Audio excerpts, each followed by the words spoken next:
জানি না কেন তোকে এত ভালো লাগে, হতো না এমন তো আগে।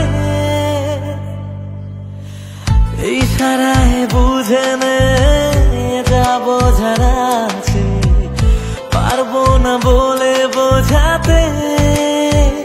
হতে পারি তোর চোখের ওই কাজল, হতে পারি তোর শাড়ির ওই আঁচল, যেখানে শুধু থাকবো তুই আর আমি সঙ্গে। চল কোন দেশে পা ফেলি, কোন পাড়া কোন গলি, কোন ঠিকানা থেকে তুই এলি। কোন দেশে পা ফেলি, কোন পাড়া কোন গলি, কোন ঠিকানা থেকে